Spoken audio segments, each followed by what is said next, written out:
Hey, welcome back. So, as promised, I am going to do this video on how black men can get black women to submit. Since it seems to be some concern about why black women don't submit, I figure I'll offer my insight that I have on this topic. And meanwhile, I'm actually going to retwist my hair because my edges have been begging for some attention. I'm like, dang, part of me doesn't want to retwist my hair because I like the nappy roots, but the other part of me is just like, okay, it kind of feels good to retwist my hair. It's therapeutic, so I'm going to be doing both. I'm going to be retwisting my hair, if you guys don't mind, and I'll be having a very deep discussion on this topic about how black men can get black women to submit. Now, first and foremost, man, the things that we see on social media, and I want you guys to feel free to chime in, feel free to comment, ask questions. But the things people post on social media, like I saw a post just yesterday where this black man, he offered his perspective on the whole idea about what women bring to the table. And he said that he does not believe that a woman can teach a man anything. He says everything that there is to know that a woman learns, she learns from a man. I'm like, okay. A man can't learn anything from a woman. That's his perspective. What's up, Sultan? Where are you watching from? And I'm just like, I don't know about that. Like, seriously? And he was really firm on his perspective. Like, he really was convinced that that is the truth. And gosh, you can tell I haven't retwisted my hair for a while now. My roots are starting to like wake up. Gosh, this is the thing about having dreads, y'all. Especially when you finally retwist your hair after it's been a while.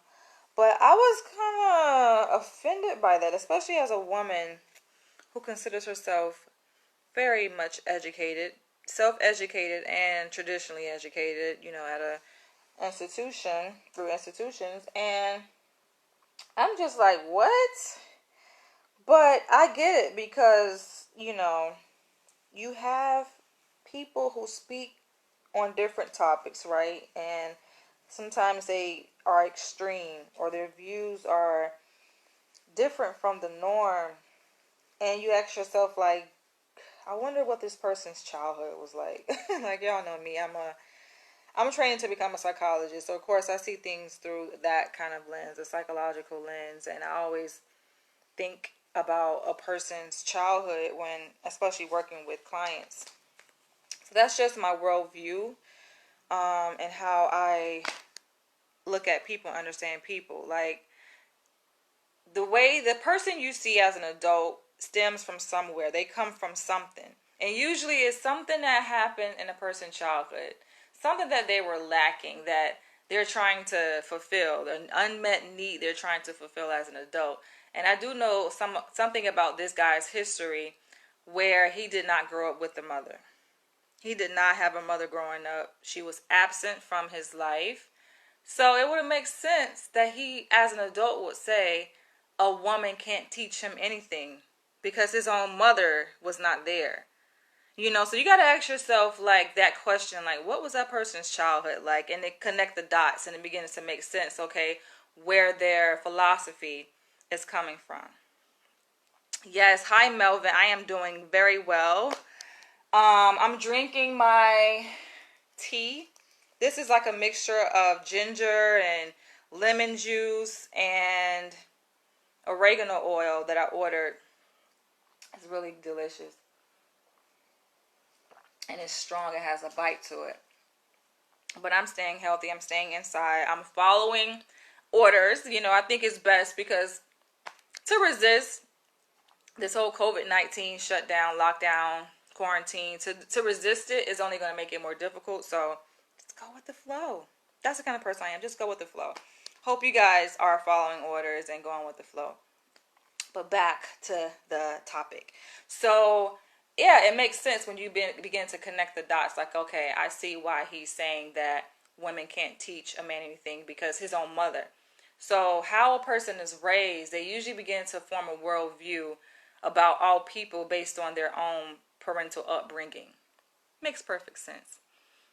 But I've been inspired to do this video for a while, and this is obviously a topic that is ongoing for me. Like, I like to talk about dominance and submission and that whole dynamic between a submissive woman and a dominant man. Y'all know, like, that's my forte. Like, I love it. I'm into BDSM, so I can talk about this forever, for on and on and on and on. So yeah, so the thought crossed my mind about black women in submission, because I see posts all the time where men say, oh, black women aren't submissive. And of course, I'm a single black woman, so I'm on the dating scene, and I come across men who, they express their sentiments, right? They're like, oh, black women aren't submissive, and sometimes they even go to the extreme. This happened to me the other day where he's like, oh, that's why y'all know some black men do this. That's why black men go to white women, because they're more submissive and they don't argue. And I'm like, is it white women don't argue? Because I would like to say all women argue, right? Are white women more submissive? Y'all let me know what y'all think about that. And I'm twisting my hair with this eco style. This is my first time using it. Y'all know all the beauty supply stores are closed, so I am using something different that I got from Dwayne Reed. But are white women more submissive? Is it that black women don't submit? Y'all know I totally disagree as a submissive woman. Like, I believe that it becomes like a seesaw effect. And I'm going to talk about what I mean by this seesaw more in depth later in the video. But how I see dominant submissive relationships is compared to a seesaw. Really, like, the more a man is dominant, truly inherently dominant, we're not talking about, oh, like, just trying to be abrasive and demeaning towards a woman. I'm talking about inherently, truly dominant, right? It's like in his nature, it's just who he is. The more a woman is going to submit, it's just plain and simple. Some men don't get it, and I feel like that's where a lot of men miss the boat, because they doing too much and they don't know themselves. And then they are intimidated by a woman's intelligence. Like, that's a problem. And going back to this guy I was talking about at the beginning of this video, how he said he doesn't believe a woman can teach him anything, and that it takes away his power. He feels like it takes away his power when a woman tries to teach him something.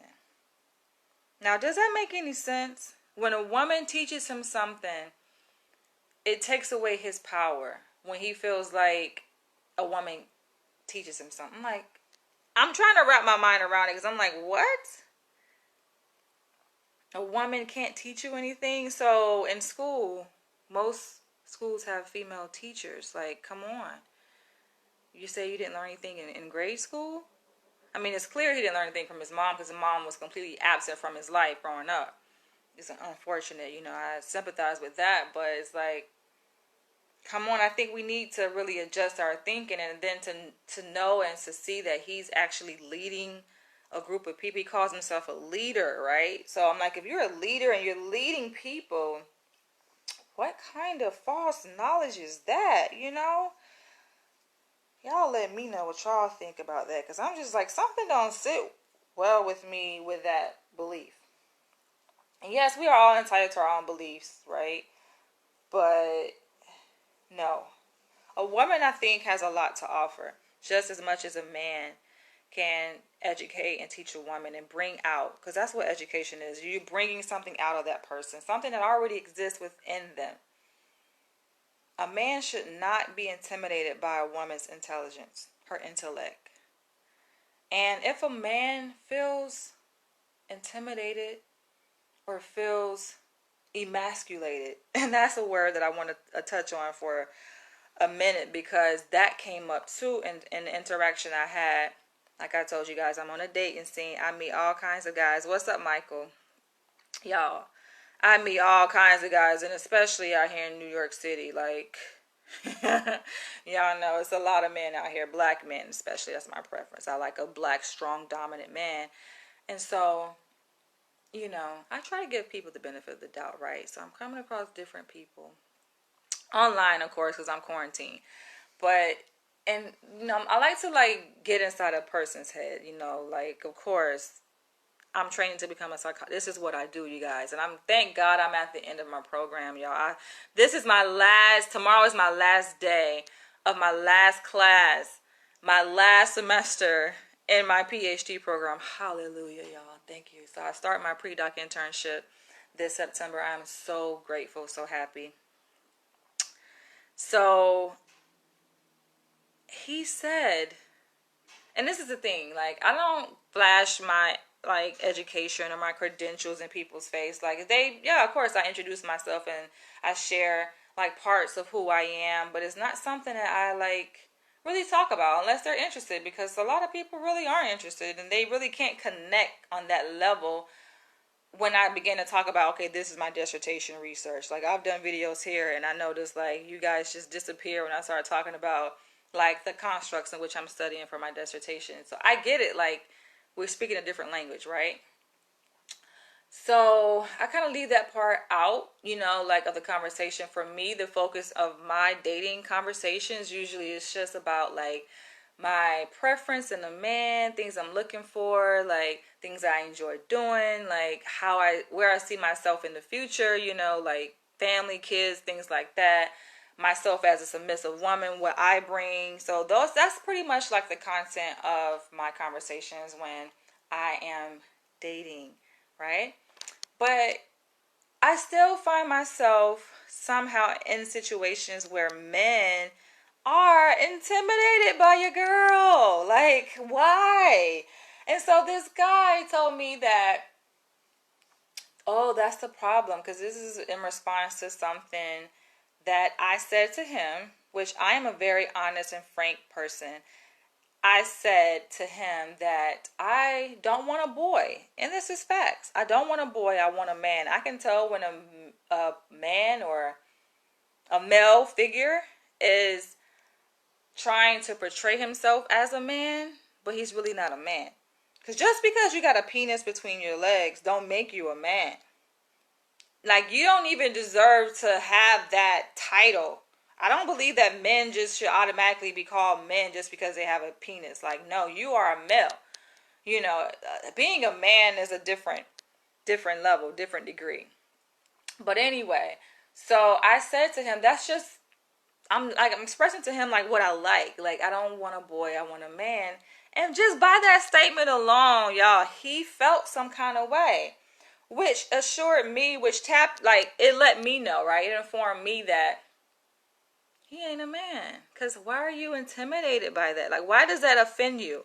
If you are a dominant man, you would not be offended by that. Think about that, y'all. For me to say, as a submissive woman, I want a dominant man, and then his response is, oh, that's the problem with black women. Black women emasculate black men. Now, let's sit with this for a minute, y'all. And it's crazy. I'm trying to do both, y'all, but let's sit with this for a minute. Black women emasculate black men. So he felt emasculated. But I'm like, no, sweetie. And at that point, I just ended it. Like, you know what? I'm not gonna go back and forth. I don't do that. I don't go back and forth. Like, I can have a discussion, but when it gets to a point where people are like thinking irrationally and your emotions are all over the place, having a conversation is pointless. So I'll end it, I was like, all right, you go about your way. Like, I don't want to make you feel more emasculated than what you already feel.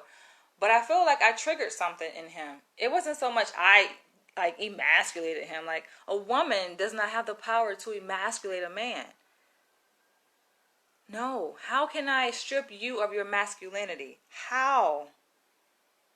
Hi, E. Hi, West. How can a woman strip a man of his masculinity? It's impossible. If you are a dominant masculine man, a woman cannot emasculate you. Unless, like, how can she do that? Please, for you guys are watching, if you believe that a woman can emasculate a man, please let me know how. But the only thing I said was I want a man, not a boy.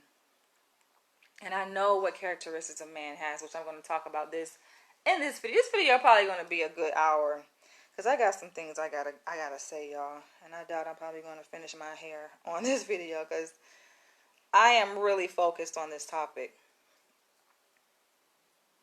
If you're a man, you're a man. You're a man. That's just what you are. A woman cannot emasculate you, demasculate you, effeminize you. No. You are a man. And just be that. Especially if you are solid in who you are. To say that a woman can emasculate a man is to say that a woman can change a man. No. Now, a boy who is in the process of developing into a man, his mother, yes, can emasculate him in that respect. That's, I think, the only way I think that can happen. So as he's developing into becoming a man, right? He's coming into his identity as a man. And he's like, let's say 4, 5, 6 years old. Yes, I do think that oftentimes single mothers, with their overbearing parental style, often can strip that little boy of the opportunity to grow and to become a man, And it's unfortunate, like I do believe in the saying that you have to have a man present to teach a boy how to be a man. I don't know if a woman can teach a boy necessarily how to be a man. But to say that an already full grown ass man can be emasculated by a woman? No. I mean, I feel bad though. I feel bad for men who feel that way when they are around women. They feel inferior. Like, damn, that's what kind of man are you? Those are the kind of men I do not like. I don't want to have no dealing with a man like that. Nothing against you, like on a personal level, but as far as like romantically, I know my preference and I prefer a certain kind of caliber of man. So, first and foremost, I think it's important that if a man is expecting a woman to submit to him, right? And I see submissiveness as a spectrum. So, there are degrees of submissiveness, right? And you have, women who, like, I think women are naturally submissive when they come to the table. Like, they're naturally kind of allowing a man to take the lead. Things, yes, our society, the way our society has evolved, and with the women's rights movement and feminism, has given women more power, or maybe a false sense of power. At least they have some kind of sense of power, whether it's false or true, that they can make decisions. They can call the shots. They can take the lead. Like, they can pretty much do the same thing that a man can do. So we have to consider the context in which we're having this discussion, because we live in a society where women are damn near equal to men. So with that, yes, there are certain things that must be taken into account on a conscious level where people are aware of this. You have to be aware when you're interacting with a person, and especially you're dating, get to know someone. You got to be aware of these factors that are at play and the dynamic that is happening between a man and a woman. Otherwise, you're going to be disappointed. And you're going to find yourself like, damn, I thought I wanted a woman. Because, yeah, men, like, if you're truly a dominant man, you're a man. I hate to say dominant man, because it should be a given that a man is dominant. But nowadays, not all men are dominant. So you have to, like, add that qualifier, like, dominant man. But y'all talk to me. What's up, Eric? Thank you. But, it's like, it's not a given, right? It's not a given that all men are dominant. So, a man should know who he is. first and foremost. Like, you gotta know who you are in order for you, like, to expect a woman. Oh, I was talking about the different degrees of submissiveness. So yes, a woman comes in, I think, naturally and kind of is expecting a man to take the lead, right? And that can be the most frustrating thing when, as a woman, you expect a man to like be dominant and like he's not. And dominance is expressed in many different ways, you know. Isn't all like in every facet of our lives. Like when you talk thinking about dating, like who's going to pay for the meal, right? Who's going to pick who up? Like, is a woman picking the man up for the date? Is a man picking the woman up? Right? Like, how are they going to come to a decision on where they're going to eat at? Things like that. Like, that's how you can tell the power dynamic.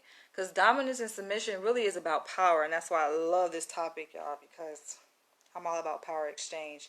And so we think about degrees of submissiveness. Yes, you have just a little mild submissiveness, like the normal, what you see in most relationships. And then on the other end of the spectrum, there's complete power exchange where like a woman pretty much gives all her power, so to speak, for lack of a better term, to the man, right? And it's interesting, the whole thing about power. This whole thing about power, because can a woman really give a man power? Like, if a man is dominant, inherently dominant, is that something that he can get from a woman? Can a woman give a man dominance? I don't think so. I don't think a woman can make a man masculine. Maybe she can make him feel masculine or more masculine, make him feel more of a man. But no, we're talking about, who are you? What are you made of? This is something that we need to sit down and think about, fellas. Who are you? What is inside of you? What are you truly made of as a man? How much dominance do you really possess? A lot of men are passive, and I'm going to get into that. Because when it comes to knowing thyself, which I think is really the first step to getting a woman to submit, a black woman to submit, you got to know who you are, man. Know thyself. That's like the first rule also in therapy. Therapists know thyself. How the hell are you going to establish a relationship with a client to effect change within another person's life if you don't even know who the hell you are? Same thing, men. How can you lead? How can you dominate a woman? And I speak of dominate, like I use these terms, and sometimes vanilla people, which is basically regular people who are not part of the BDSM lifestyle. BDSM, by the way, because some of y'all don't know. Y'all be like, what is she talking about? So BDSM is alternative lifestyle, which stands for bondage, discipline, and sadomasochism. And it consists of a variety of erotic practices that two consensual adults agree to participate and enjoy. So vanilla people aren't part of that. Vanilla people are just your average person, average man and woman, right? They are not really into that kind of kinky stuff like I'm into. So I may use certain like expressions and y'all like, what? Dominate? Like even on my posts, right? I made a post, I think it was yesterday, and I said that to be owned is better than being loved. And somebody commented and was like, what? Like, I just completely like blew his fucking mind, right? And I made a audio recording, a little podcast. It was me freestyling. I wasn't reading. Some people thought I was reading. Where you guys see the video and it's like a blue, color to it, because it's an audio, so you can't see like my face or anything. But what you see is blue. When you click on the video, you see a blue screen. And in that video, people thought I was reading. I was telling a story, but I was freestyling, like stand-up poetry. You just get on a stage and you just go, and for me, I can tell stories like that. That's like what writing is. Like writing doesn't necessarily have to be like pen and paper or you're typing out something. You could just speak. And so in that video, I was just telling a story, but I was speaking, and I was just kind of coming up with this story as I went along. So it wasn't like I didn't write or anything. I didn't like pre-write it and then tell it. I just kind of freestyled it. And so I was like describing a story where a woman was engaged in a relationship with a man who was dominant. She is submissive, and some things happened when they met where he was physical with her. You know, he was aggressive, but it was consensual. You know, and I'm not going to really go into. I want you guys to feel free to go and listen to it when you have time after this. But what they did, some of the things that he did to her, like he slapped her. Hi, Toya. He slapped her. He spanked her on her butt, on her bottom, like bare bottom. He choked her. You know, he did a number of things, right? And you know the comment, and this is for people who aren't really attuned to that kind of lifestyle. They're gonna have this response. So I can expect people who aren't familiar with this lifestyle to say something like this. But with the comment that was left was the guy was like, "That's abuse. Oh my gosh, I feel sorry for the woman." And it's funny because it's not something new that I've heard. Like I've heard that before. You guys know I write BDSM erotica, right? It's fictional. And my first story I wrote was back in 2014. It's published on my website at danielleleach.com, where I wrote a story kind of something similar, but it was definitely more drawn out than the audio recording I made. And a lot of people, they loved it, right? They're like, oh my gosh, they were very fascinated, you know, with my wordplay and, you know, the things that happened in the story. But of course, you always got your handful of people who are like, what? Oh my gosh, this is not acceptable. This is abuse. And I guess by traditional American standard or societal standards, like, yeah. But the part that people are missing is that it's consensual. Abuse is non-consensual. So the victim does not consent to being hit, to being slapped, beaten, no. So I don't want to like send out the wrong message and confuse people or try to make it seem as though I'm promoting violence. No. But I do advocate for alternative activities and alternative lifestyle within BDSM. And I believe that as mature adults, we have the right to make our own decisions. And if we want to engage in certain activities that are not within normal societal standards, it's okay.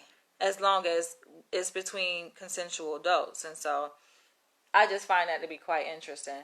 But know thyself, dominant man. Know who you are. Know how much dominance you possess. Know how much passiveness you possess. Because there is a difference between being assertive, being dominant, and being passive. I think that with this from women's rights movement and feminism, it's kind of forced men to become more passive. I can tell when a man is passive just by the language that he uses, you know. He asks a lot of questions. He's very question driven, which nothing wrong with questions. Don't get me wrong, y'all. It's good to ask questions because that's how you learn. But there's not the only way you can learn.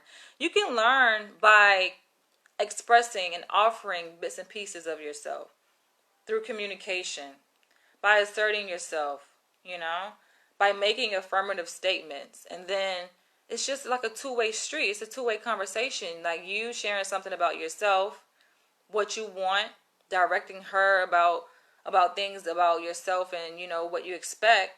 And then in return, she's going to reply. You don't always have to, like, keep asking a whole gang of questions. That's something I don't like. Like, in the dating process, I hate it. They, like, be asking random questions. Where do you live? Like, stuff that's already on my profile, by the way, sometimes. Like, oh, what do you want? And what do you like to eat? And, like, yo, why don't you start the conversation by saying, you know what?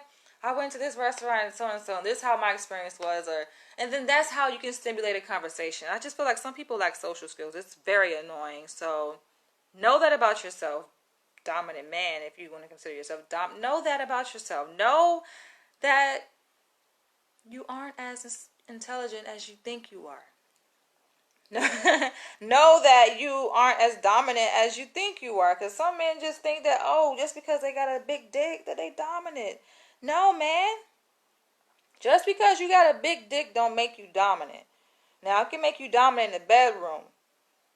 You know, because you got bedroom doms, but I don't really consider them real doms. You know, anybody can be aggressive in the bedroom. But to be a dom day to day, everyday life, that takes skill, man. For some men, it comes natural, and I praise those men that still have their dominant nature about them, you know. It's been also said that Caribbean men, they're more dominant. Like if you're looking for a dominant man, then you look in the Caribbean, or you look, you know, in men who have come from the Caribbean, you know, raised in that kind of culture, Caribbean and Africa. But I don't know, these African men, they kind of whitewashed and you know, effeminate. Like, I don't know, they're different. So aside from knowing yourself, knowing how much dominance and passiveness you possess, you should also know, like, what do you want? What do you want? Hi. Let me know where you guys are watching from. What do you want out of the relationship? And own it.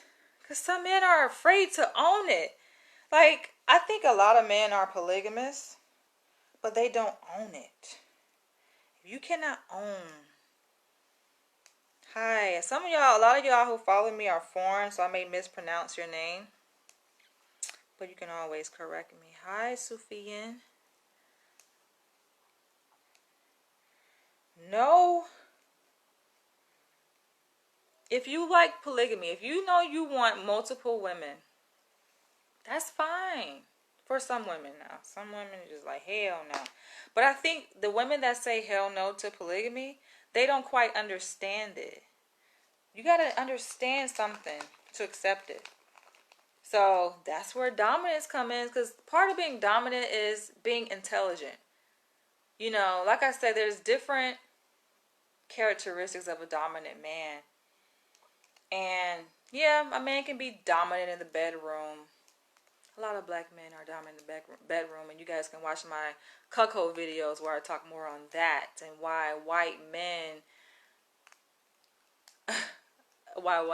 want black men in their bedroom fucking their wives, because black men just are more dominant in the bedroom.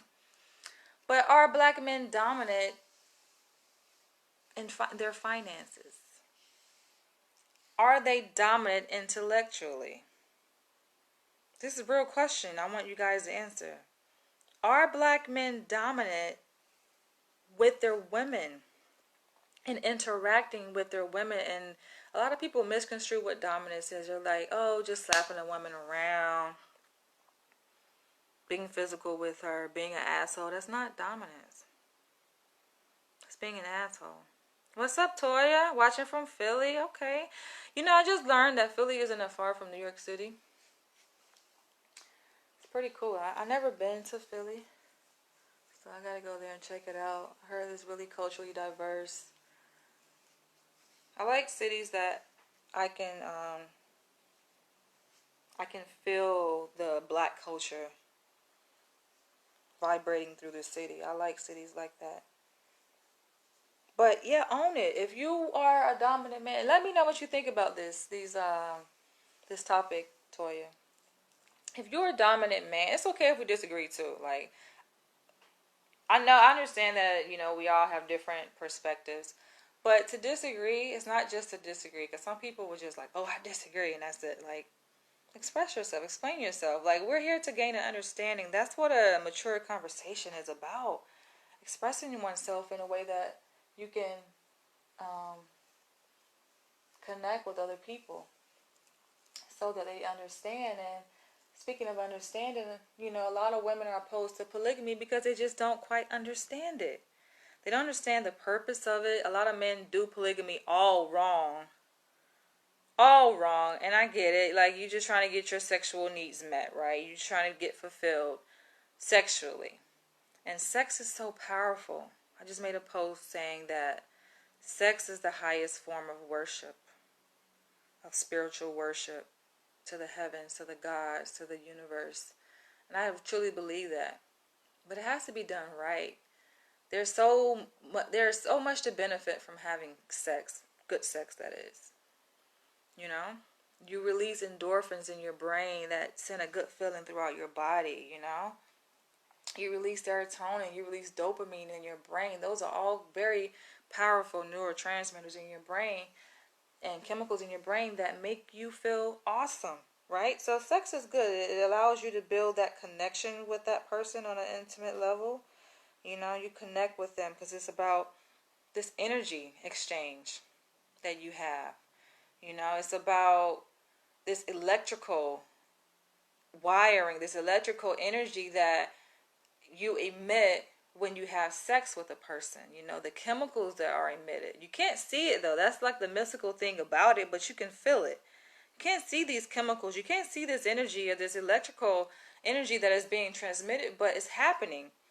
And if somehow there was a device that you could see it like happening when two people comes together and have sex, like it would be amazing, right? And so that's where that connection comes in, you know. So there's nothing wrong with sex or sex with multiple people, you know, in a relationship, in a polygamous relationship. But it has to be done right. And I say done right, like people, a lot of men are polygamous in America, but they don't own it. And because they don't own it, they lie about it. They lie, and the women that they involve themselves with don't know that they're polygamous. They don't know that they're sleeping around with multiple women. So that's not good, because when there's not truthfulness, then there's lies, there's deceit, people being sneaky. That's how STDs are transmitted, you know. People aren't being forthcoming, so we definitely don't want that. That's not what we want, but we do want people to be transparent, and you have to know who you are, know what you want, and own it, to be able to communicate that to any potential partner. Kudos to the man who can say, you know, I'm a polygamous man, or I'm a dominant man, and this is what I want. This is what I expect from a woman, and be able to spell it out. You talk to some men and ask them what they want, and they could not even tell you. What do you want from a relationship? They couldn't even tell you.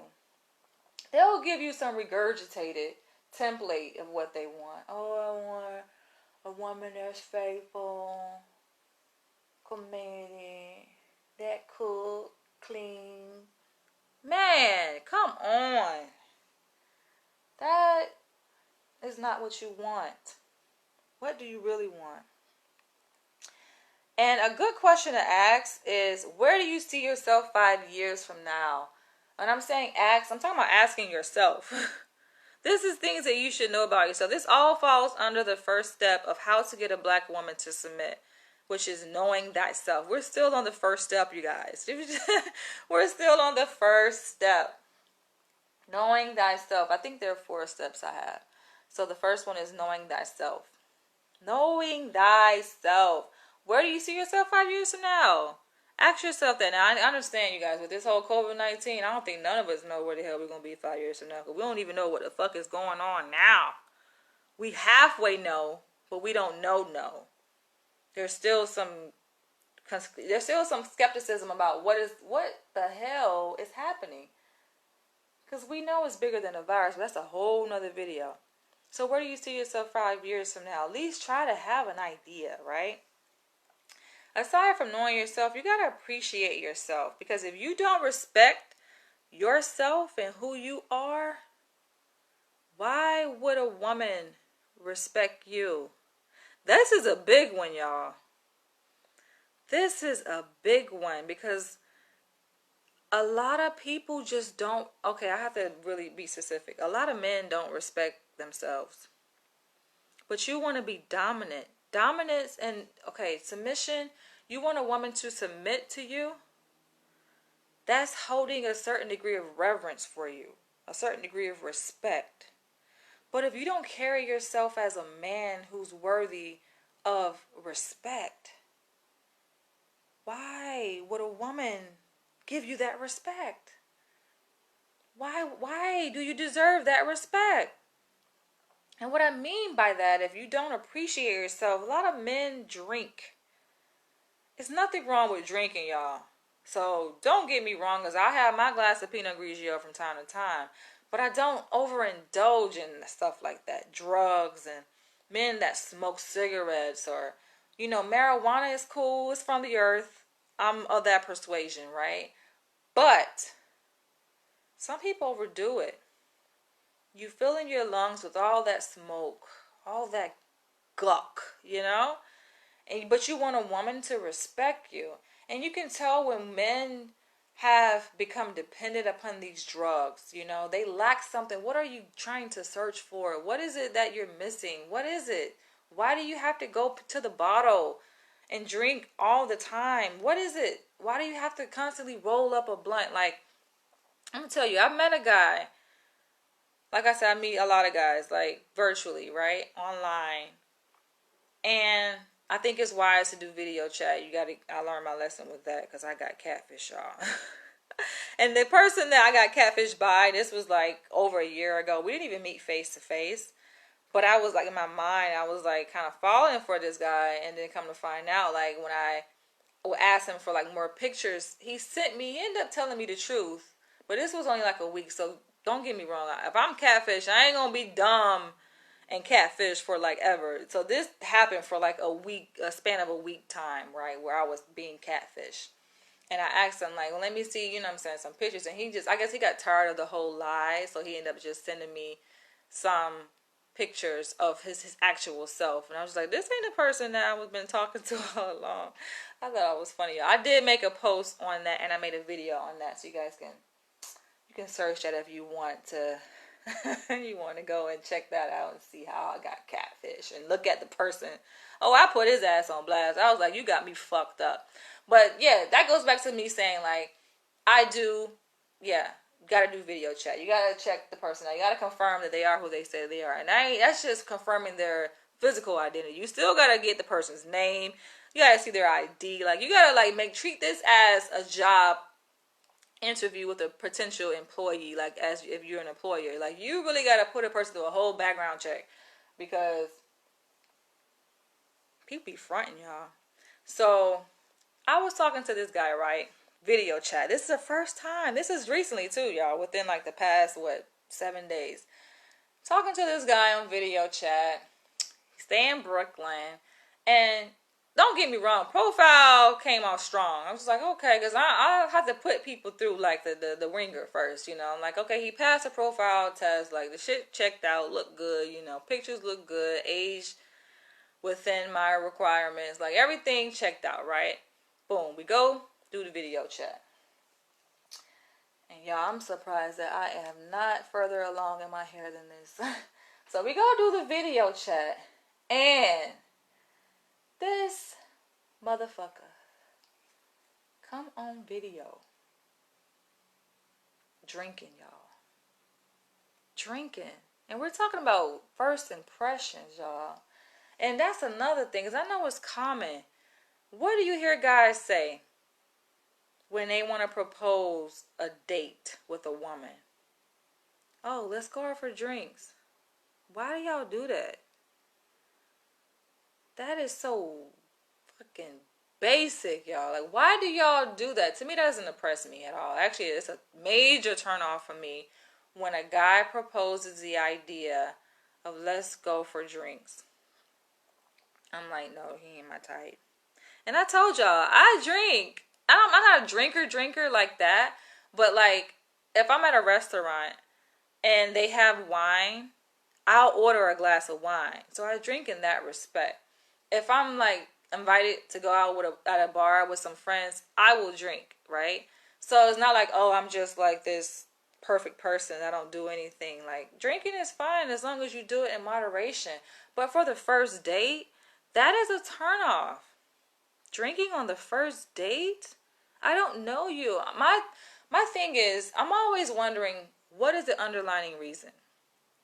That's what my concern is, right? I'm always thinking like, what is the underlying reason? Why do you want to drink? Because it has to be a purpose of drinking. Why are we drinking? And then I have some guys say, oh, it's just so, you're more comfortable. Because I know most people are like really anxious when they meet somebody. They're nervous. Yeah, they're, meeting somebody offline, yeah, or even in person, it comes with some anxiety. I get it, but not to the point where you can't really like just get to know the person. I mean, I feel like that's natural. It's okay. Deal with anxiety, If you have anxiety, you meet a person for the first time, that's okay. You should have anxiety. You should have anxiety. Because that's anxiety and a little bit of fear is there to protect us. So you should have that conscious, you should have that inkling telling you, okay, stay on your P's and Q's, right? Don't be so comfortable with this person that you do not know, as if you've known this person forever, as if it's like a family member or a best friend. That person is not your best friend, is not your family member. So why should you go into a date and drink to the point where you're so comfortable? You don't need to be that comfortable. Comfortability, right? I'm all tongue twisted. But that's something that you should earn. A person should earn comfort, right? You don't just be comfortable with somebody on the first date. That's something that is a progression, right? That's like building trust. When you meet somebody, you don't trust them. You're not supposed to trust them. You don't know this person. But over time, based on what they reveal to you, based on what they show you, their behavior, consistent behavior, it builds trust, right? So you should be guarded. That's natural. So yeah, I'm turned off by that when guys are like, oh, let's drink. But going back to, y'all know I'm a storyteller. I can go on and on, y'all.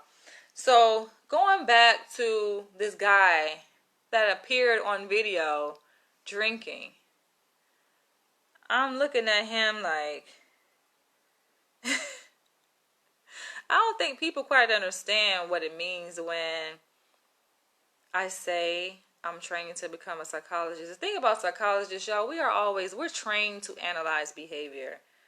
It's just like police. Police are trained to look for criminal behavior, right? They're trained a certain way. So you cannot get mad if police are just doing their job. They're trained that way. They spend hours and hours upon hours of thousands of hours like doing this, you guys.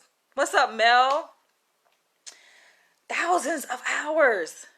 When a person is conditioned a certain way, like this is just how it's going to be. So yes, I've been trained thousands of hours to observe behavior, to analyze behavior, to look for shit, right? To look for something that is not quite right, Yes, I can turn it off. Yes, I can go and just chill and not think about that. But I mean, I think that part of me, that identity, that part of my identity, I think is helpful, especially when it comes to dating. So yes, I do that. And I'm sitting in front of him on the video, and I'm just like, wow, I'm observing. He's like, dang, you quiet. And I can tell, like, my silence was, like, making him nervous, right? And he just, like, I couldn't even count how many times he took to the... And first, I think he tried to, like, persuade me, like, he's not really alcoholic. Because he started with, like, I think he had, like, a bottle of wine. And then he graduated. This is all in the same session on video. Granted, this motherfucker was pretty entertaining because he's from Brooklyn. But he graduated from the bottle of wine to a bottle of Hennessy. It takes time to trust someone you don't know. Exactly, Stephen. So, I ain't say nothing. Y'all know me. I'm just observing. I'm watching. And he looking at me like, you look? I'm like, yeah, I'm just checking you out. I'm just checking you out. And he think I'm like checking him out. I'm just like... All of this, I'm making a mental note, right? I'm making a mental note. And I don't want to make it sound like I'm just so judgy, but y'all, we got to be this way. Ladies, we got to protect ourselves, man, because people crazy, man. So, he's sitting up there drinking. Then he pull out some weed and roll a blunt, y'all. He roll a blunt on camera. I'm sitting here watching him roll up. I'm just like, okay. He's smoking it. And I realized how over time throughout our conversation, like his behavior, I'm just watching his behavior just change. And I'm realizing this is not a kind of person I want to be with. Because number one, his ass ain't stopped talking. He been talking the whole time. He hasn't even listened. The conversation supposed to be two-way. We're supposed to be getting to know each other. So I know a lot about his ass at this point. Because he's talking and talking. And of course we know when you're under the influence of alcohol, it lowers your inhibitions. Your inhibitions is what makes you more reserved, more quiet, more guarded. But it lowers your inhibitions, and he's just open. This motherfucker's an open book. A little bit too open for me. Just talking, and I'm trying to interject and, give him my perspective, and he's just like, not even like retaining it. It's just like, phew, right? So I felt like, okay, why am I even on this call? Because it's not a two-way thing here. Like, and he's not only is not a two-way, because I know I can get in my vibe where I'm talking, I'm going, but at least I have the awareness, the metacognition to be able to think about what am I doing, right? Like to stop myself and to realize like, okay, I'm talking too goddamn much. He didn't have that ability to know like how he was going on and on and on. I'm just like, you're not even aware of yourself. But you expect me to be interested in you as a submissive woman? That's dangerous. I'm just seeing red flags. I'm like, that's dangerous for a woman to submit to a man that has no self-awareness. Like, and he claims to be dominant. That's abusive. That's how abusive situations unfold. To be honest, it sounds like he was trying to show off and get comfy, honestly. I guess. But not dealing with an intellectual person like me. You gotta come correct, and I don't need you to fake. So I'm glad he revealed himself. I'm glad he was like in his fit, like he was in his skin. He was very comfortable in his skin. I'm glad. Like, be comfortable in your skin. But you're just not my type. And so this is a kicker. So the following day, he messaged me. And I had to just be honest with him. I say, I'm sorry, but I'm not attracted to you. I was, but I'm not. Like, seeing you drinking too much. He was like, but I'm not drunk now. Like, I'm completely sober now. That was just yesterday. I was just vibing. I was just like, not on the first day. What make you think on the first day we meet on video chat? What make you think that you to be drinking like this? That's smart to do. You don't do that. No. You get to know a person. Why are you drinking? Why do you need to drink? And I looked at it like he needed to drink. He had this compulsion where he needed to satisfy that anxiety. And not only that, but he kept like, he had this nervous energy about him. I'm just like, that ain't gonna work out. Like, no, sorry. Please, what advice do you have for someone who's going through depression? Damn, you didn't totally flip the script on us, sister. We talking about how to get a black woman to submit, and I guess it's relevant to the times, but it's definitely not relevant to this discussion. Depression is something that's very common. It affects, I'm just going to drop this here, and I'm going to have to switch gears back to the topic. So depression, yes, is something that affects millions of people. Millions of people in America. It's one of the most prominent, most diagnosed disorders in America alongside anxiety. So it's very common. It's not something that you're going through by yourself if you are depressed or you know someone who is depressed. People experience depression for many different reasons. They can lose a job. This fucking COVID-19 lockdown can trigger depression in people, can trigger depressive symptoms in people where they just lose hope, have low energy, they're feeling sad and down. Their appetite is affected negatively, So I get it. That's pretty much, a lot of times what you see when people are depressed, and that's what's happening now. That question is very broad, though. it's so many different ways, so many different angles you can come at it, because depression is on a spectrum, just like submissiveness, you know? So a person can be mildly depressed. They can be moderately depressed. They can be severely depressed. So I think it would depend on how severe is the depression. Because if we're talking about severe, like I ain't got up out the day and I ain't got up out the bed all day or for days and wash my ass, I can't even have the energy to get up to go brush my teeth. You know, I'm contemplating suicide. Then that level of depression is something that you need to go seek emergency help. If you want to live, that is.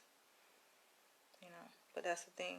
When people are extremely depressed and they have hopelessness,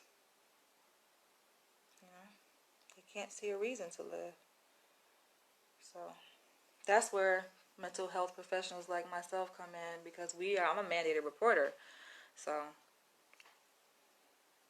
gotta report something like that. Please, Queen, I'm not in America. Huh? Italy. I'm in Italy and I'm going through a lot these days. We all are going through a lot, man. You gotta talk to somebody. Talk to somebody. Depression is not just psychological. It affects us on a psychological level. So the symptoms I express, like, you know, hopelessness and lack of energy, lack of energy is more like a medical, physical condition. But the hopelessness, the sadness, those are psychological terms.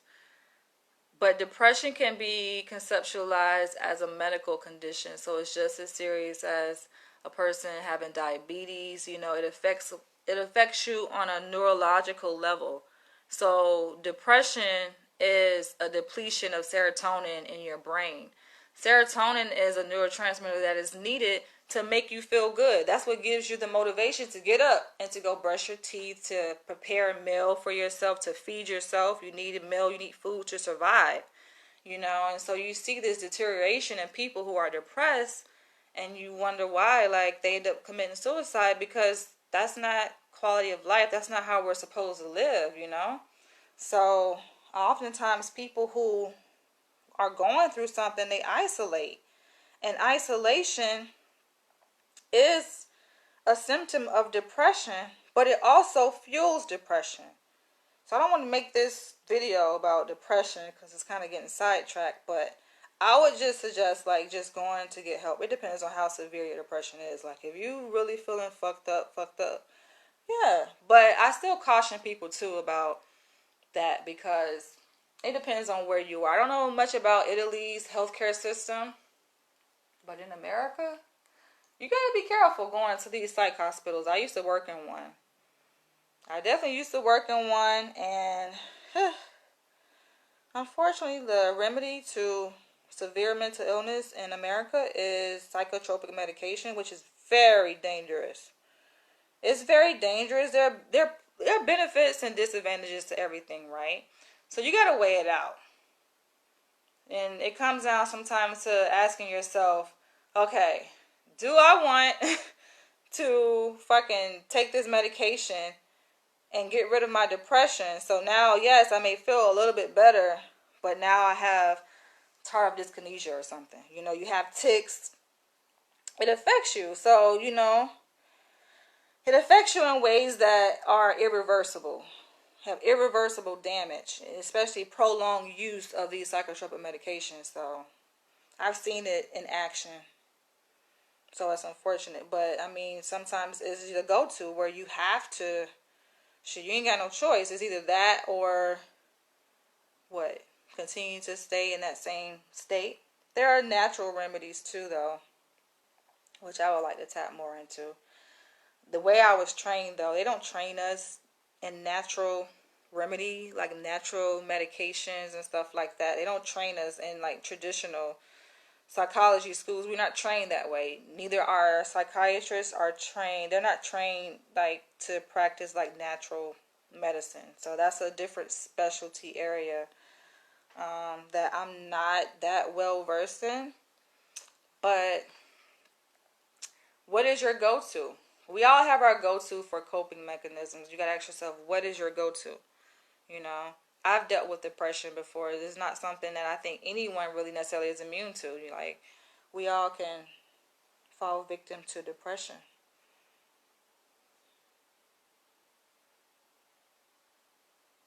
But it's good that you are aware of it. You're aware that something is not right within your body physically. Some people think they can just pray their way out of depression. Prayer can help. When we talk about a severe neurological, can you pray your way out of diabetes? All right, back to the topic. So, yes, having respect for yourself and that guy, just all that drinking, it's just like, come on. That to me is a red flag. And granted, I work in mental health, which is a branch of the healthcare system. So mental health falls under the general umbrella of healthcare. So it's an integrated system. You know, we're not separate from the medical doctors. In fact, I've worked alongside psychiatrists and medical doctors. So, you know, you see people, like you said, you know, are falling under depression. They turn to alcohol. And I'm just like, this is just a red flag. Like, you know, yeah, we all go through things, but I don't want to date somebody. If I have a choice, right, you know, and I hate to follow this from what you just mentioned, you know, but the topic is about black women submitting to black men. And with under that, I'm talking about knowing thyself, appreciating thyself. And I gave you guys an example of this guy I had come across. The truth of the matter is like, we want to date people who are attractive. And what is attractiveness? Attractiveness is being healthy, being mentally healthy, physically healthy. You know, that's just human nature. So why would I want to date somebody who is an alcoholic? That speaks to a mental health problem. You know? I'm just keeping it real. That's just me personally speaking, not really professionally, but that's just me from my own personal, as Danielle speaking, you know? Like, I don't want to date a person who's like, I've done that before. Hell to the fuck no. I want to date someone like that. Like I said, like that goes back under the whole thing about dominant. A dominant man, you have control over things like that. How the hell are you going to control me and a household and lead a household if you cannot take control of your own mental health? Your mental health is your responsibility. And it becomes a red flag and a serious issue when a man doesn't see alcoholism as a problem. He's in denial. It's like, no, I'm not alcoholic. Dude, you're an alcoholic. Like, if you can take down bottles of wine and Hennessy like that, you are, the way he was drinking, you're an alcoholic. You are a druggie. And weed is a drug. Don't get me wrong. I'm all for fucking marijuana.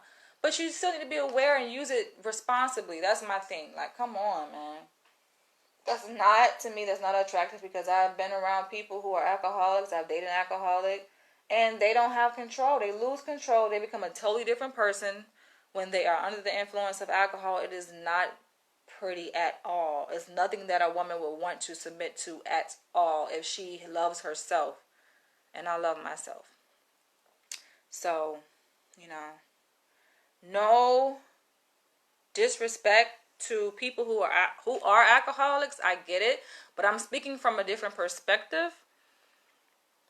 From as a woman who's dealt with that, and not only that, I mean, dealt with a person who was an alcoholic in a relationship, and no, and talking to that guy who I was talking to before, I'm just like, are you crazy? But yeah, so his response when I told him, I was like, you know, I'm not interested anymore. He had the nerve to like be mad. He got angry. He started calling me out my name. Oh, you bitch this, and you bitch that, and blah blah blah. Trying to make you feel like this big, right? Oh, I see this, and I see like black men always resort to that. Oh, what black women this and black women that, and you claim that you're pro-black, and so he wanted me to feel bad because he's an alcoholic. Or you wanted me to, what? Do what? No. I want you to be honest. That's what I want you to do. Point blank. I want you to be honest. I want you to be a man who has enough self-respect. Goes back to what we're talking about. Appreciating that self. Have enough respect for yourself. Love for yourself. Awareness of yourself. Before you jump on a dating app trying to pull a woman who's ready. Like, I'm ready, yo. I'm freaking ready. But I'm just like, I have to guard myself in my readiness to submit and fall in love and all of that. I gotta guard myself because if I'm not careful, I can end up in some fucked up situation. You know, and I'm not saying like I'm all perfect. I have my flaws too, but at least I'm aware. Like, own that shit and be aware of what weaknesses you have. Because we all have weaknesses. So, take care of yourself mentally, physically. Eat healthy. Some men don't eat healthy. And that's what he was boasting. He was like, oh, I eat healthy. I don't eat red meat. I haven't eaten red meat in years. Okay. But what good is not eating red meat if you're indulging in so much alcohol? You throwing down bottles of alcohol, so you fucking up your liver. Not only that, but you fucking up your brain cells. But he don't see nothing wrong with it. Why? Because he's dependent upon it. I can tell. I can know a person who's chemically dependent upon alcohol. Aside from dating an alcoholic, I used to work in Queens at a substance abuse treatment facility where people were court ordered to go for treatment. So that is like pretty extreme. When you're mandated to go, it's one thing if you voluntarily check yourself in. So if you know you have a problem, I would recommend just go get help voluntarily. Because the one thing you don't want to happen is to end up in a situation where you're forced against your will and you're not even prepared. And that happens because people end up in situations where it ain't got too bad. Their problem ain't got too bad where somebody else got to make a decision on their life when they weren't even prepared. You don't want that. You want to be able to do it on your terms, and hopefully you choose to do that, soon if you know you need help. Just go get help. You don't want to be court ordered to go get freaking substance abuse treatment or mental health treatment. All right. So with that, taking care of yourself is, eat healthy, working out, avoiding drugs. So the first I said was knowing thyself. These are the steps to how to get a black woman to submit. Knowing thyself, appreciating thyself. The third would be knowing her, y'all. This is big. Knowing her. I mean, do you even care to get to know her, or do you just want to get your needs met? Because it seems like a lot of men, they just want to get their needs met. Okay. But if you're really looking for intimacy, you'll want to know this person who is meeting your needs. And oftentimes, in order to get your needs met, you got to know the other person. So that's the exchange. Isn't that beautiful? We have been wired, we're interdependent upon each other. So in order to get your needs met, you got to know that person. Know her. And knowing her, you can get her to submit. And I'm about to go into these seesaw action steps. This is the reason why you guys are tuning in to this video on how to get a black woman to submit. I'll call them seesaw action steps because it's like a seesaw. I don't know if you guys remember when we were kids, at playgrounds they had this playground ride where it was made like a lever, and it is made so that two people can get on it to play. One person sits at one end, the other person sits at the other end.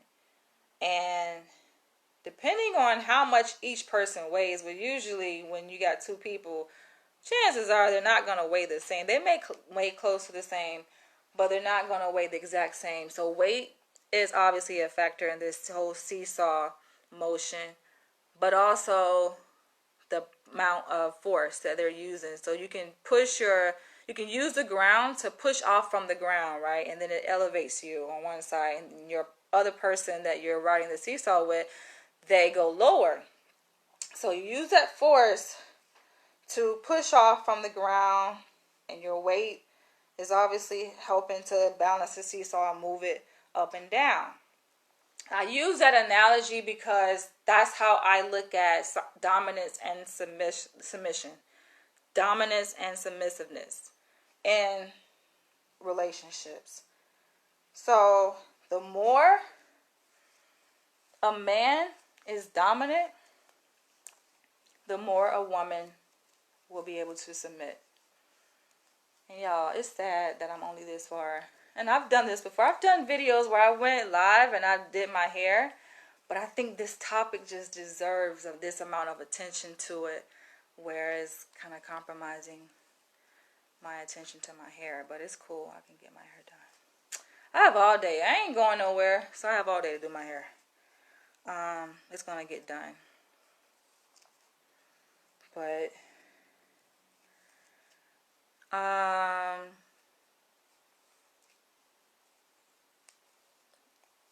so these seesaw action steps I came up with the other day as I was thinking about this topic.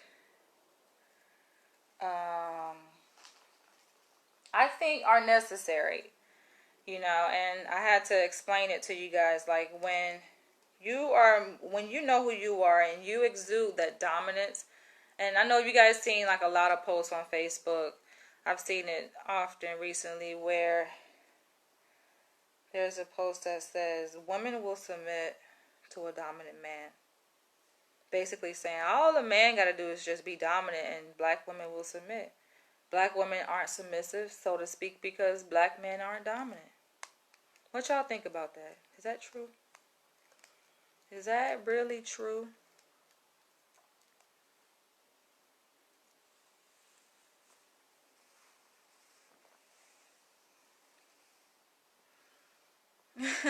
Steve says, thank you.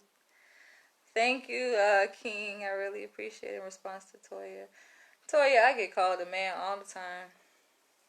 When I be on my business page on Instagram, which is Urban Authors, you guys know I own Ubawa. Ubawa, UBAWA.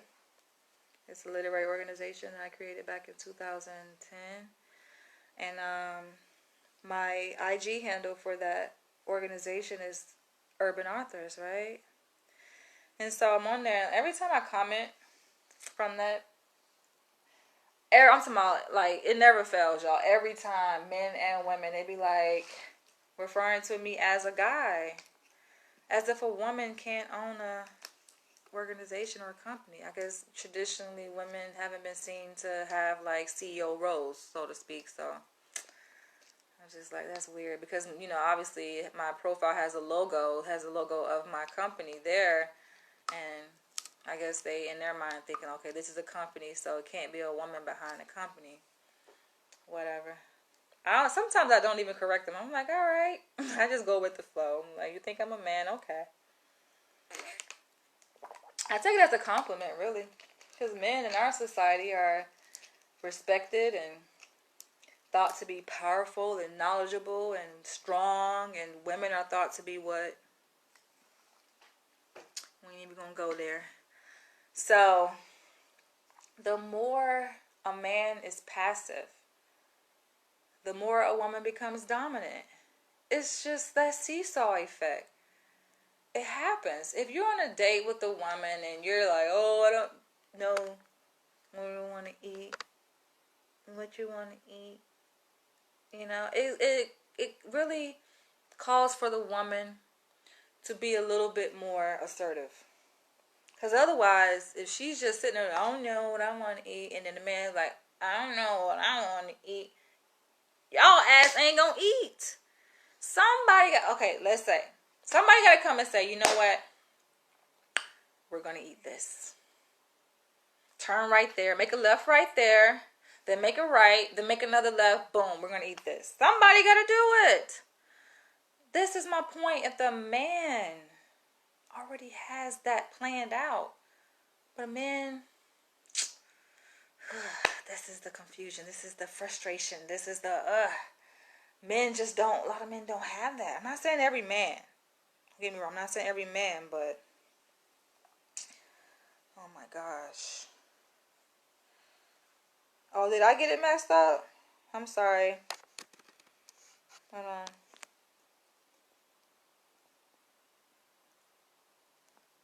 What? No, I got it right. She was referring to me calling her a king. I know. That's what I just said. But yeah, so, you have to be assertive, guys. And I don't know if assertiveness is something that you can learn like by one video. I think it's something that you can begin to work on by watching a video like this and like gain a sense of consciousness and awareness of who you are and what you lack and what you desire to have more of. But assertiveness is really a skill. Like, parents teach children assertiveness when they're very young, right? How to be in the world and navigate the world and articulate themselves in a way where they're respected and understood, where they have a voice and they have a place in society, and it starts, at home, and then it transitions into the classroom, where children can be able to raise their hand and be able to participate in the class. And some students just sit back and they feel like they don't even have a place in the classroom. I've never been a kid like that. I always spoke up, but because I always felt like my voice was worth hearing.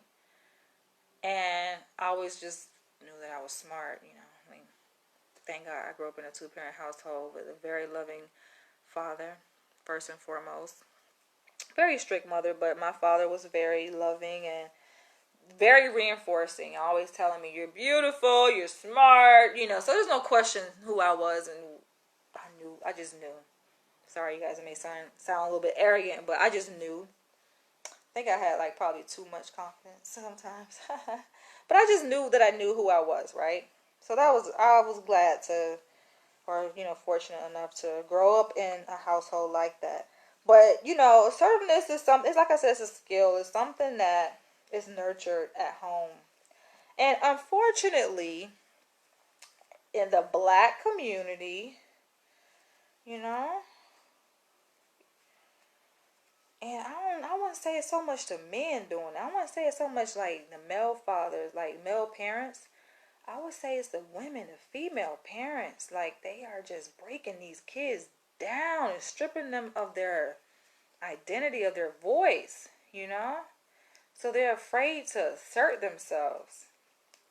And like I was saying earlier, I don't think a black woman can emasculate a full grown dominant man if he's already dominant. I do believe that black female mothers emasculate developing boys who are becoming men. I do think that is true. And so black women have this tendency to just look at the way some black women like talk to these boys. I'm just like, no wonder these men growing up passive and afraid to assert themselves with a woman. It's just like, that's just not my type. I come across men like that, and don't get me wrong, they sweet. I actually have a best friend who grew up, his mom raised him, and he's so sweet. It's just the brotherly type. But will I ever marry him? No. But he's sweet. He's a good best friend. A lot of men, become gay. Some people think you're born gay. I think it's both. I think a person can be born gay, biologically speaking, for whatever reason. And I think people can evolve into homosexuality. And so I think that, yeah, that is setting the precedent for young black men who have overbearing, very strong, dominant mothers. They strip them of their masculinity. And you be like, go do this, do that, and do as I say. And the little boy just jump up and they just jump up and do what their mom say. And not to say that boys should be disrespectful and disobedient, no, but it's how the mother requests certain things. Like, as I don't have kids yet, but I imagine myself like having kids, and of course definitely having a father, a husband in the household to help raise the child. And when it comes to the discipline part, like, I think that role should be left to the man, not the woman. Not to say a woman can't discipline a male child, but it's how she does it.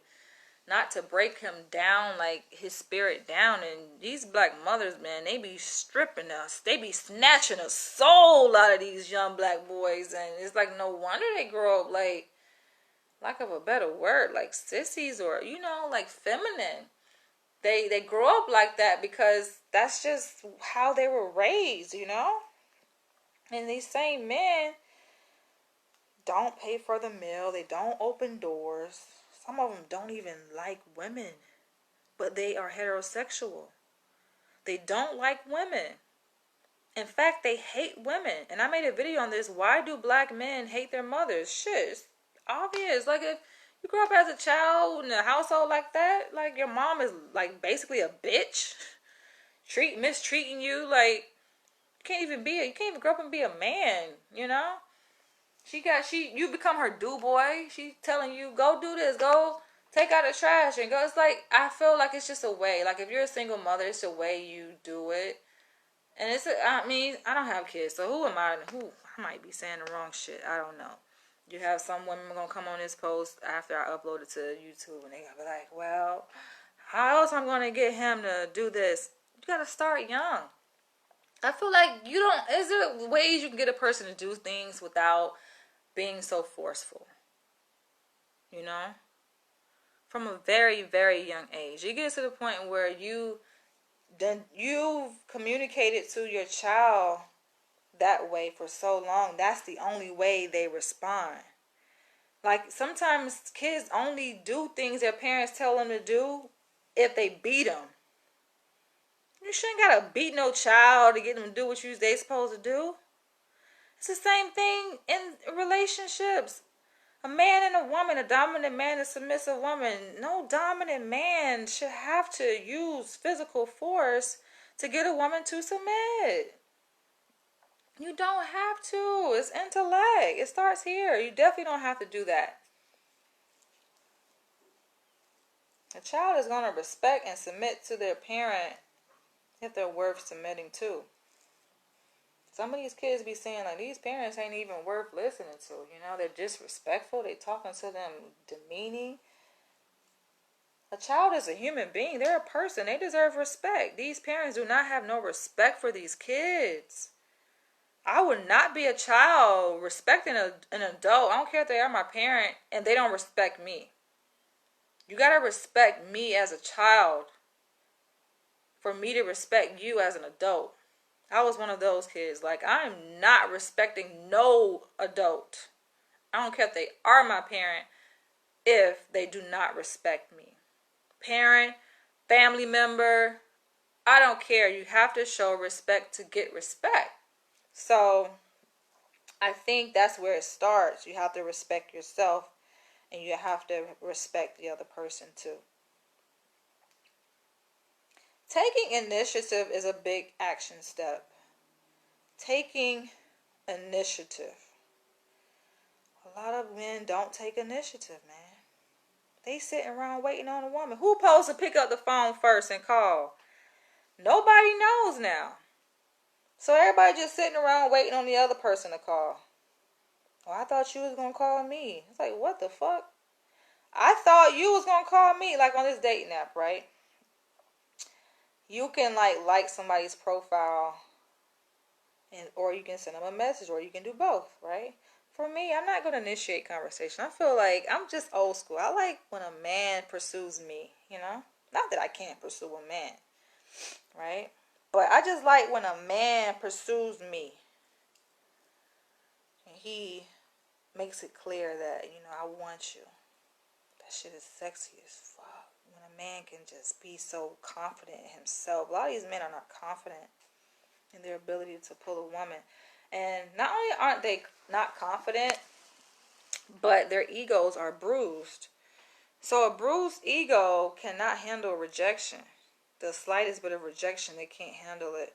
If you have a strong ego, strong sense of self as a man, you can handle rejection as nothing because you're not going to take it personal. These men be taking rejection personal.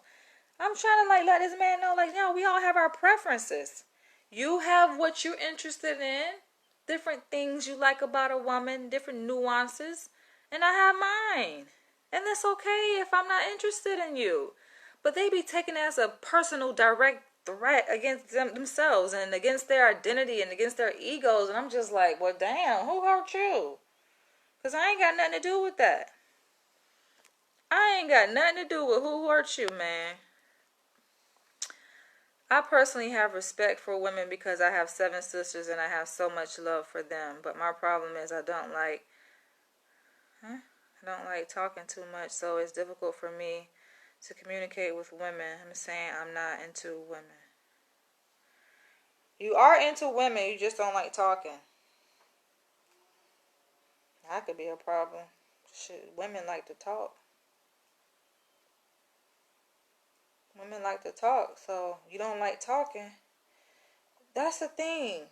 We're social beings, man. It's just how we are wired as human beings. We're wired to communicate. How can you get the job done? How can you express yourself? How can you get this woman to know who you are, Steven, if you don't like to talk? I've come across men like that. They're just quiet and they sit on the phone. I'm like, motherfucker, you ask, excuse me for my language, excuse me for my just me being direct, but this is me, y'all. Unfiltered. Y'all get to see me unfiltered. But what gets me is guys ask for my number. I give you my number. You don't know what to do with it. They scared to call. When they finally do call, they scared to talk. Don't have shit to talk about. You gotta come with a plan. You gotta have this shit figured out before you pick up the phone and call me. You know, you expect me to lead the conversation.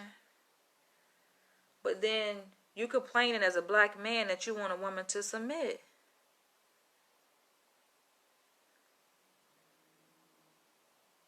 I'm trying to figure out how does that work?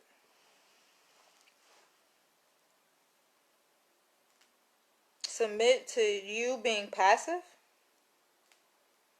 Do you want a woman to submit to that? To you being passive and quiet all day long and not talking? And want her to take the lead? How does that work out?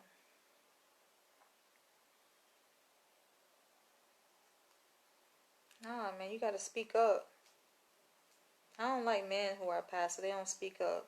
I could look at them and tell something ain't right, something wrong. And I gotta like pull it out of them. You know what I'm saying? I'm like, talk. What's wrong? Talk. They just sitting there. I intimidate you? You scared to talk? I'm like, you got to go. Get your ass up out of here. I'm sorry. I hate to get to that point, but it's just like, you're annoying the shit out of me, man. What the fuck kind of creature are you? I find it difficult to approach a woman because I feel like it's disrespectful to the woman. How do you feel it's disrespectful? That's like a student in school afraid to raise his hand, or not even raise his hand, because usually in college classes or graduate school, like, you don't have to raise your hand necessarily. It depends. But if you have something, like if it's a smaller class, okay, you may not have to raise your hand because it's a smaller setting. But if it's a fucking big class, I had some big classes at Florida State University. It's like over 100, 200 students. You might have to raise your hand. But either way, you know, to acknowledge that you have something to say, some students are afraid to do that. So they just sit there quietly because they don't feel their voice, their comment is worth expressing or sharing with the class. You have to know that what you have within you is important, is valuable. You don't value yourself. That's what that is.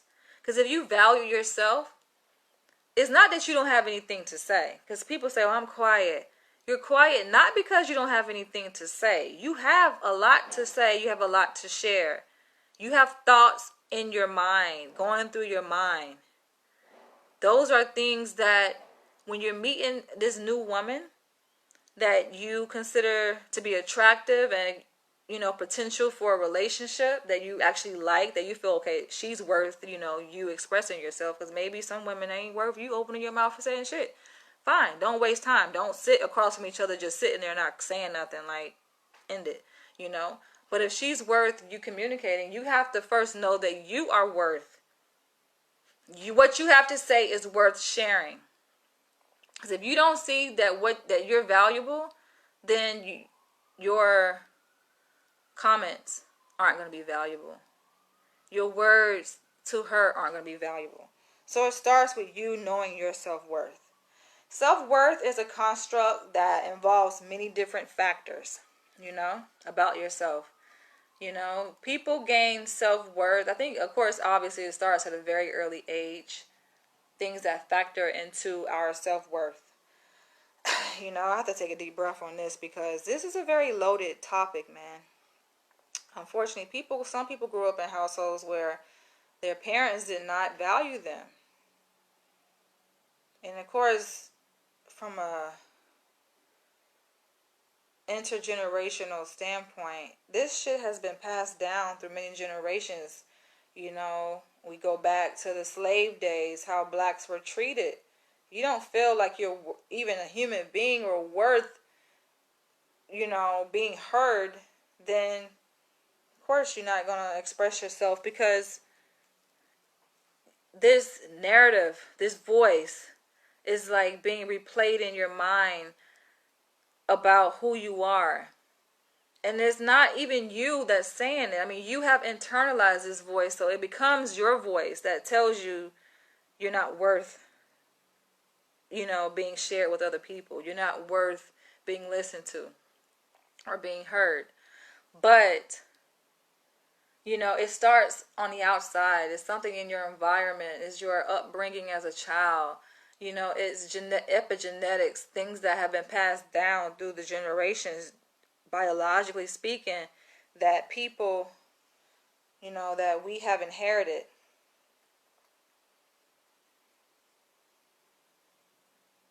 And you don't think that you're worth it.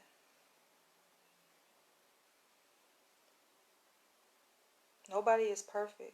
We all have curses. We all have generational curses. Things that we can grow and heal from.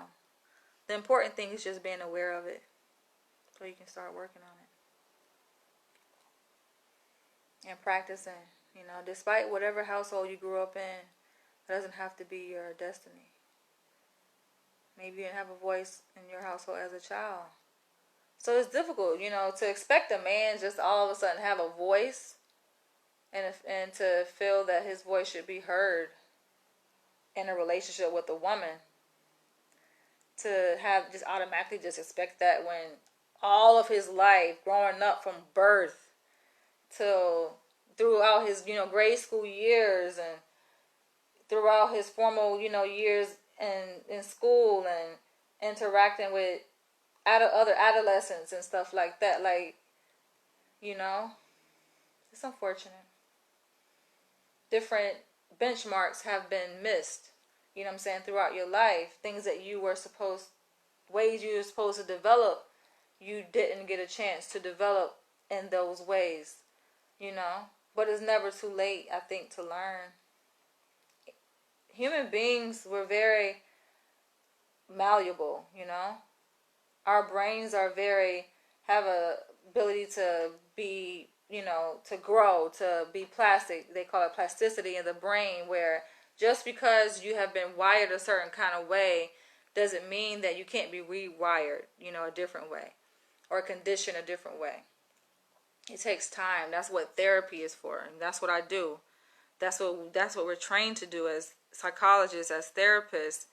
We're scientists. We study science. We create science. We study human beings. We study human behavior. So it's good to go and get a licensed psychologist. And I say a psychologist as opposed to therapist, because psychologist is the highest credential.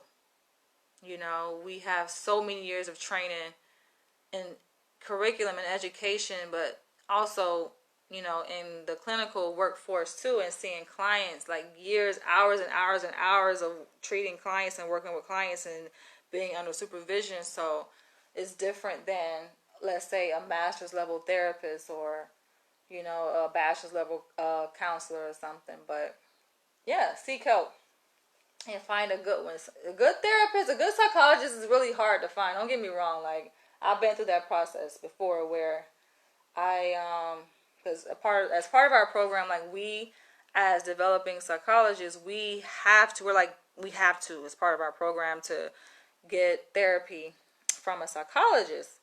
And so, we all go through our own therapy and went through mine and, trying to find a psychologist, a good one, because therapy is about the relationship.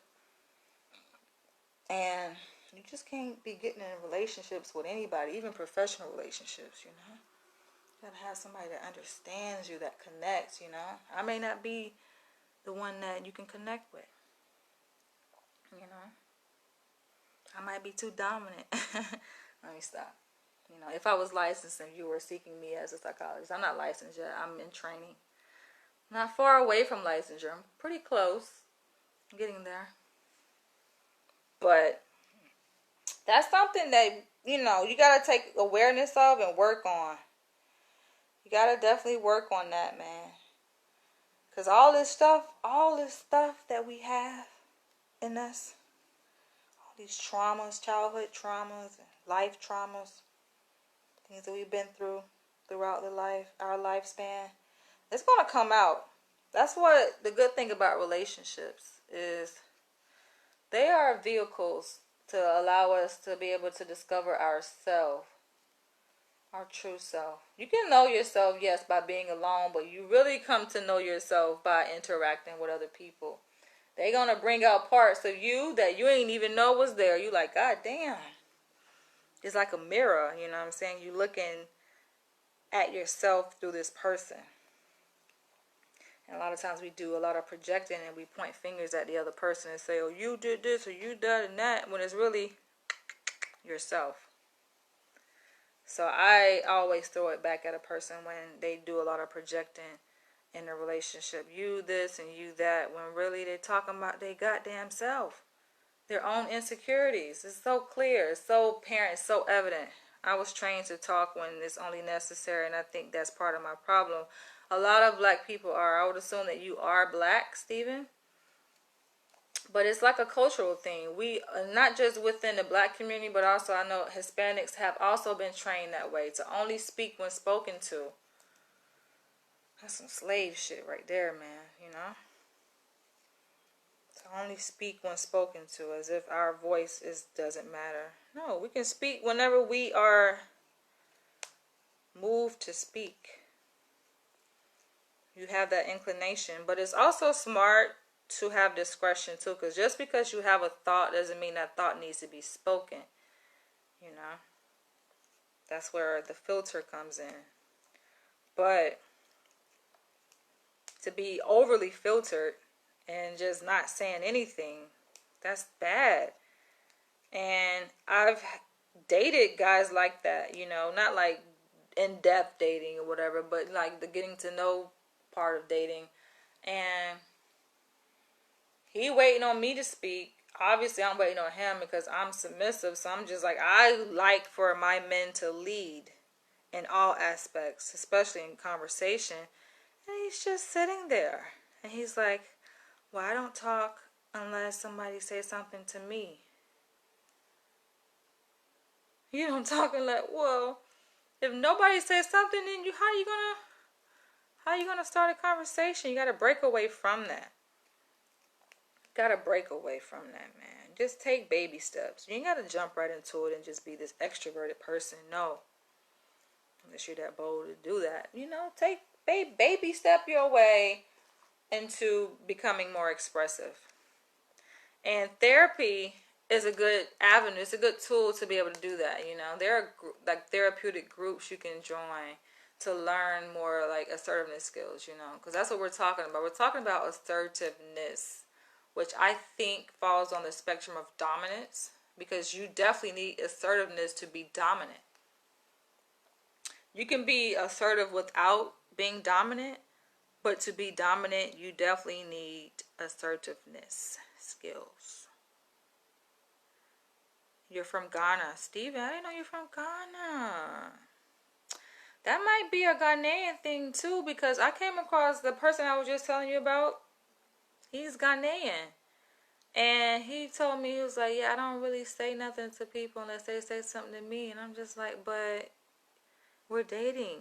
We're getting to know. Don't you want to like know about more about me?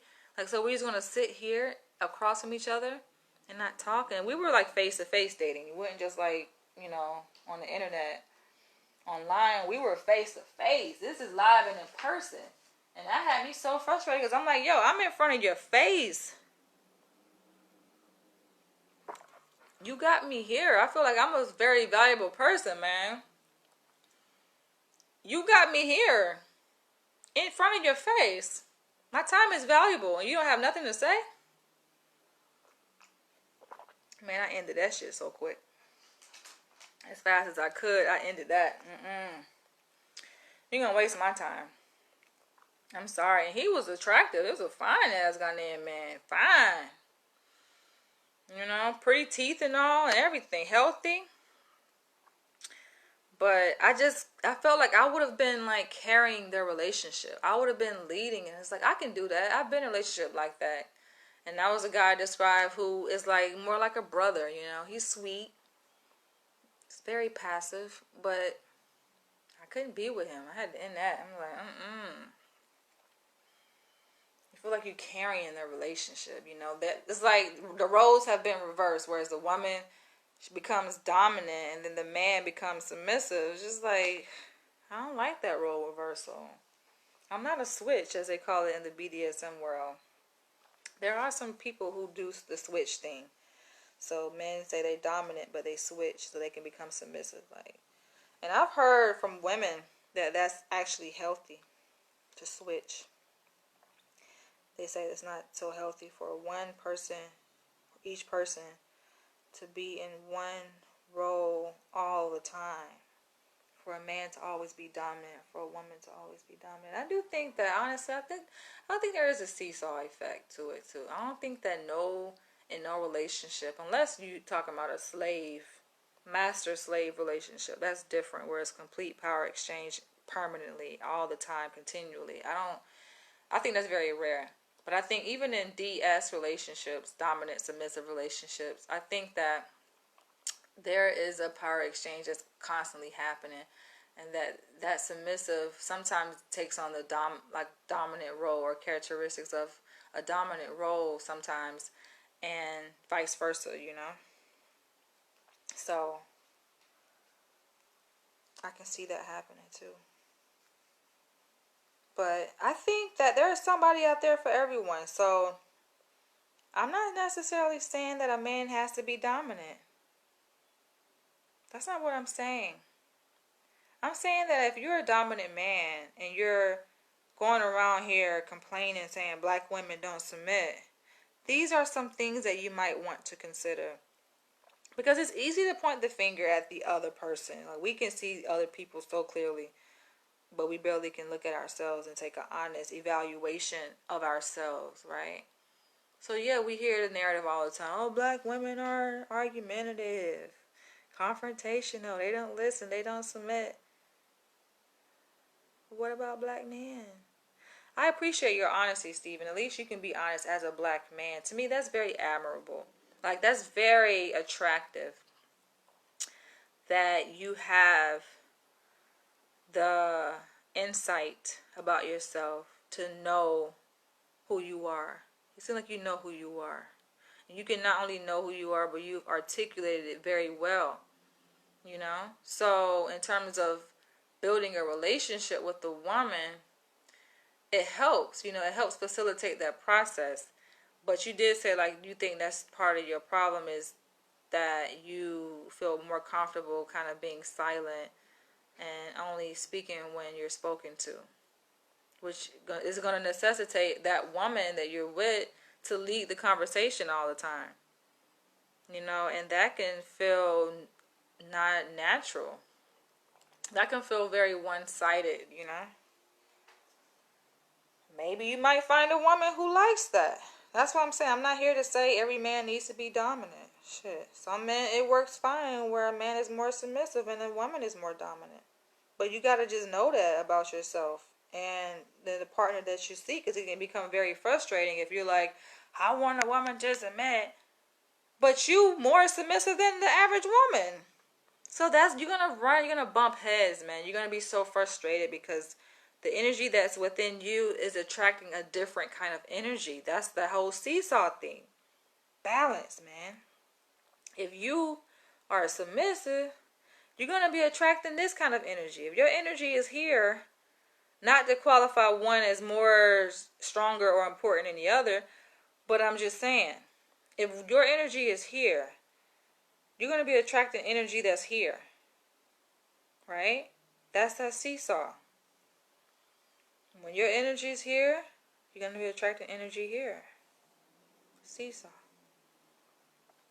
I know how to tell a woman that what she's doing is not good or not necessarily, but I don't want her to feel like I'm controlling her life. It depends, man. It ain't so much about you telling her. You got to know too, because we all make mistakes, and we all have things about us that's not good. Things that we do that isn't good, right? So she may become resistant. I'm glad you mentioned that, Stephen, because she may become defensive if all you're doing is pointing out the negative in her. And this is consistent across any relationship. Doesn't matter if it's dominant, submissive. You're setting yourself up for toxicity in a relationship if all you're doing is pointing out what she's not doing well. For every criticism in a relationship, there should be 4 to 5 compliments for that relationship to be able to sustain itself. And that's how you know. That they call it the Gottman horseman. I'm gonna have to wrap this video up because it's showing me that I have 15% left of battery. But they call it the 4 horsemen of the apocalypse, and it was coined by Gottman, who is a marriage and family therapist. But that's the predictors, the biggest predictor of a relationship dissolution or divorce or a breakup is when you have a partner who becomes so critical of the other partner. You're just criticizing, you're complaining. Oh, you didn't check the trash out. Oh, your shoes stink. Oh, this, or you don't do this, or you don't. Like, a person can only take but so much of that. And at that point, there's no love. The love is out the window. How can a relationship sustain itself if there's no love? What reason does that person have to be there? They have no reason to be there any longer if that's all they hear. That's why children run away from home. They don't want to hear their parents, oh, you need to do this, do that, do that. Like, what the fuck? You got to balance it out with some positive things. To say, oh, well, I like that you did this. I like that you did the laundry. And yes, people say, oh, well, they're supposed to do the laundry, right? Or a man's supposed to change the oil. That's our problems. We don't give enough compliments. You think that you're entitled. Yes, we're all entitled, right, to be treated with respect or whatever, right? We're all gods and goddesses, right? We can say that. But come on, that doesn't mean you don't thank a person. Thank you for changing my oil. I love you, Like, just because it's understood, okay, I love a person, doesn't mean you don't say it. You still have to articulate it because those words are powerful. When you speak those words and that person hears those words and they take it into their soul and it seeps down into their subconscious mind, it makes a difference, and especially when those words are matched with action too. You can't just be like, oh, I love you, I care about you, but if you're not showing that you care, then that's a huge contradiction. The person is going to be completely confused. So definitely don't do that. But yes, balance the criticism out with compliments. So I'm glad you mentioned that, Stephen. You brought that up. Using assertive language. So instead of saying, oh, I'm thinking about taking you out, but I don't know, or should we go out? Change that to, let's go out today at 12 o'clock for lunch. And have an idea as to a few restaurants you want to go. Not to say you got to be so over controlling and say, okay, we're going to eat here and not even give her an option to choose.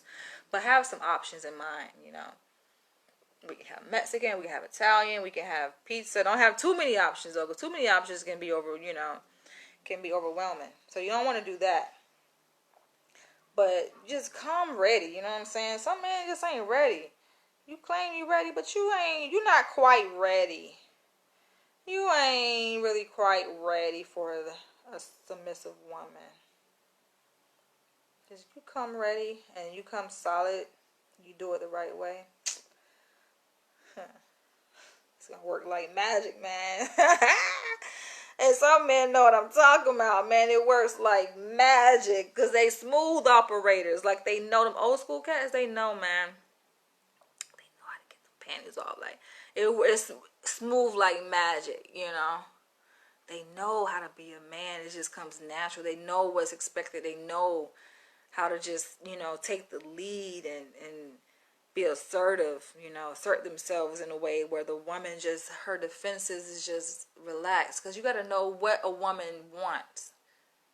It goes back to my earlier, know her. That was a third point. Know her. When you know a woman, know that women, we seek security. Consistency, yes. Security, that's important. Security, protection. And when a woman feels safe, man, that guard comes down like magic, man. It comes down like magic. And when a woman's guard is down and she feels safe around you, bingo. That's how she's going to submit. It's easier for her to submit. When a woman can't trust you, she doesn't feel safe, you think she's going to submit? If she's smart now, because some women just ain't got it together, but the woman is smart. She loves herself, as a woman should. She's not going to submit to no man that around here lying and being inconsistent. So he be like, oh, I'm coming over there at 5 o'clock. I'm going to give you a call. 5 o'clock come, motherfucker ain't call. 6 o'clock come, still ain't call. No message, no nothing. And you got some men that be like, oh, I'm going to take you over here. We're gonna go to this restaurant. Saturday come, don't even happen. I'm saying? Like, what the fuck? Like, yeah, shit happens, right? We know shit happens. Things happen beyond people's control.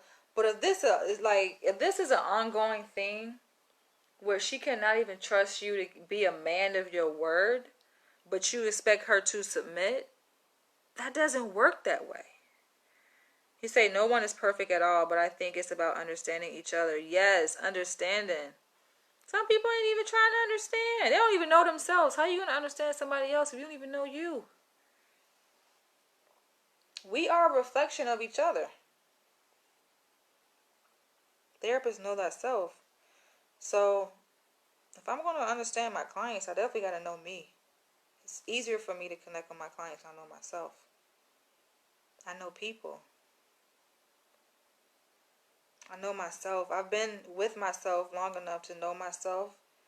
I have an awareness of who I am.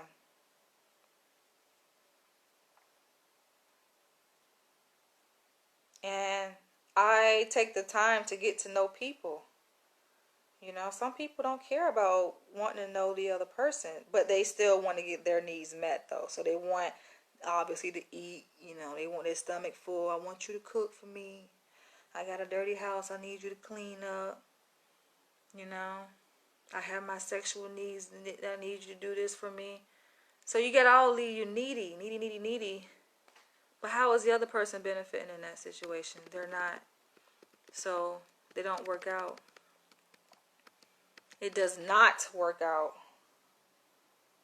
And that whole texting versus calling, y'all gotta stop all that dang on texting, man.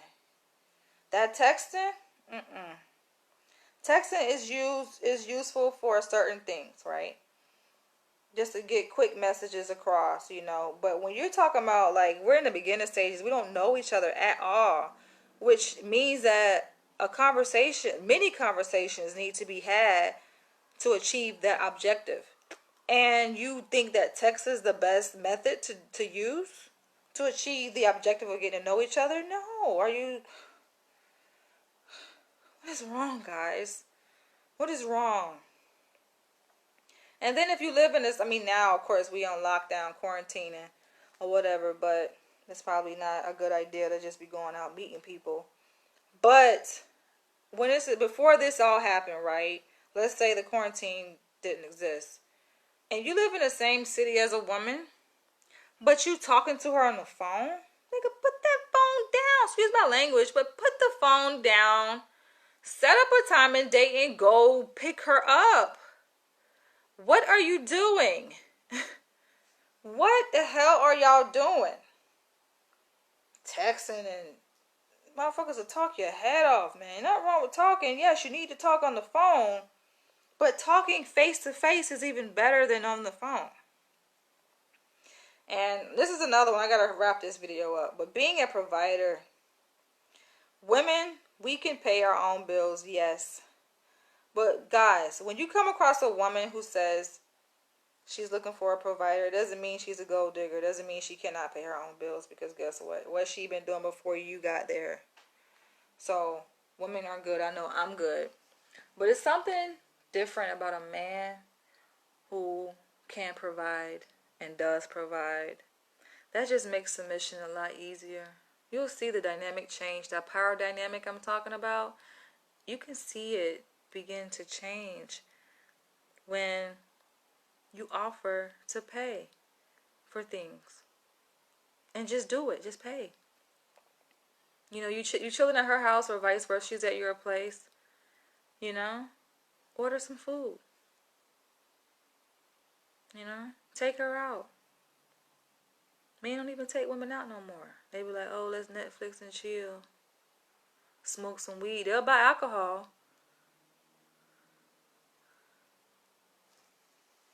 You know? Some men expect the woman to pay for the dinner. It's like, are we roommates? Are we brother and sister?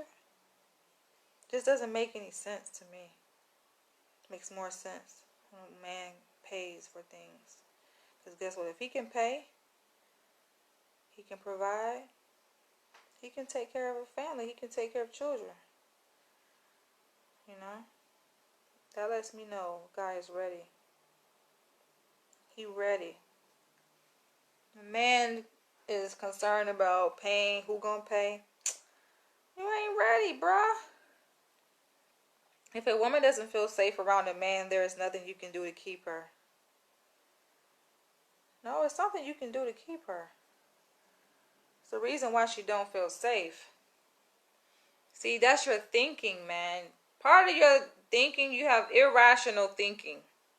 So people have problems in interpersonal relationships and you know, interpersonally, because the way they think.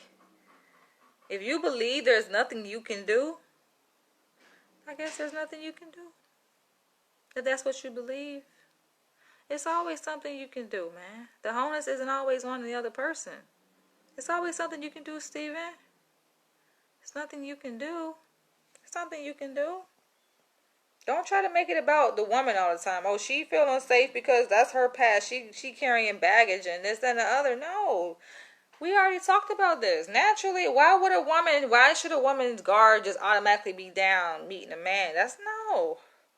It's natural for a woman to have a sense of anxiety. She don't know you. We live in the world, the context of the world in which we live in. You ain't got shit to do necessarily with a woman's past. Oh, she been through this and been through that. It's life. It's the world. Look at the world. What world do you live in? So it's a lot of things a man can do to make a woman feel safe. You need to talk to some real men, Steven, because maybe the message I'm communicating is not reaching you, because I'm a woman. And I know sometimes men who come from different cultures, you know, receive things differently depending on if it comes from a man or a woman. But get around some real men, man. They'll tell you there's a lot you can do. There's a lot you can do to make a woman feel safe. First of all, especially on, like, let's say on a blind date, y'all don't know each other. Communicating who you are. Like, not trying to hide who you are, because man be trying to hide who they are. Don't want to say their name. Like, the way you move it in a certain way that you can't be trusted. A woman don't, you know, she's like, I don't know about him, you know. If a man only thinks about his needs only, then, you know, love, in the first place. Yeah. All right. Yes. Ensuring safety, being mindful of her insecurities. Knowing that, yeah, if a woman is concerned about her safety, being attentive to that. Being attentive to her sense of insecurity and responding to it. Not just knowing, like having awareness of it, but being able to respond to her sense of insecurity. You know, you can tell when a woman is like, I don't know, they feeling insecure about something. My story I wrote, my BDSM story, and it opens up with the couple meeting. They're meeting like on a blind date, and they meet at a public library. That'll let you know right there, the choice of where she chooses to meet shows that she's feeling a little bit insecure, and it's granted, it's you know, it's a reason for it. It's just not like, oh, she's just insecure just for no reason. It's a reason. It's normal, you guys. It's okay for a woman to be a little bit nervous and scared. All kind of stuff be happening out here in this world, man. Gotta be safe. If you have daughters, you know what I'm talking about. And not only taking initiative day to day, but being able to take initiative in the bedroom. Now, I feel like if a man can take initiative in daily activities, like deciding on what to eat, having a plan for what you're going to do on the date, you know, and being able to guide the course of the relationship, then take initiative in the bedroom should be a piece of cake. But you'll be surprised how many men are afraid to make that first move. You could tell they horny as fuck, dick hard as a rock, but they afraid to make that first move. And for me, that's unattractive. Like, I don't even want to have sex. You asking me every single thing, like before we do everything. Can I kiss you? Can I rub you? I mean, I get, yeah, you be trying to be respectful. I get it. And this whole Me Too movement got men shook. But it's just something to be said about organic intimacy. Organic intimacy. Where all of that questioning, I mean, especially after trust has been established, right? And you probably already had a conversation surrounding sex and things like that. So, come on. We passed that point. You got to ask me everything before you do everything to my body. I'm like, you take me out of it, you know. Just do it. Just do it. We at that point where I trust you. I mean, obviously, we already got to be at that point. We in the same bed with each other. So we already at that point. If a woman don't want to have sex, she gonna let you know. Don't touch me. If you make a move on her physically and she push you away, you better respect that, because that's where the rape cases come in at. But if she's just like letting you go with the flow, and you know, man, you better know what you're doing. Men don't be knowing what they doing in the bedroom, man. You gotta know. And I'll end by saying this. In terms of taking initiative in the bedroom, remove her clothes. Man, you know how sexy that is when a man can take off a woman's clothes? Men be lazy. They don't even want to take off a woman's clothes. They want the woman to take off her own clothes. And sometimes they just leave the clothes on. Have sex with clothes on? But you build an intimacy? Submission? You want submission? No, you're going to get submission by removing her clothes. Because you are in control, man. But you can still, like, it's a power exchange. It's all power play, man. It's not about taking a woman's complete control and rendering her powerless. No. You can make a woman feel very powerful. You know, allow her to choose. There's ways, there's tips and tricks to the game and how you exercise your dominance. But you have to know who you are. Own who you are. Nobody is perfect. We've already established that truth. No one is perfect. But know who you are. Take the time to know who she is. Evolve together. Don't be so quick to give up. Because some people, they like, as soon as the first wrong thing happen in a relationship, they out of there, you know. Now, unless it's like a major red flag, like what I discussed earlier, because dude was tripping, drinking and smoking, all that. That's just doing too much, you know. But I feel like, yeah, there are some things that are red flags, and then, you know, take your time though. It's okay. Some things happen, a little bit of miscommunication. That's bound to happen. Clear it up though right away. Don't let it fester. Clear it up. Any miscommunication, misunderstanding, clear it up. Take the lead. Be able to articulate yourself. It's more to be said about this topic. Unfortunately, that's all I have for you guys right now. But I will come back because I feel like this is an ongoing conversation. And it's a lot to be said, a lot to be learned as it relates to dominance and submission and assertiveness, which is a really important skill that a lot of people lack. So I will catch you guys later. I gotta finish this. I've been slow because I've been so focused on talking to you guys, but I definitely gotta finish this. I'm gonna catch you guys later in the next video. You guys have a blessed and safe day. Bye.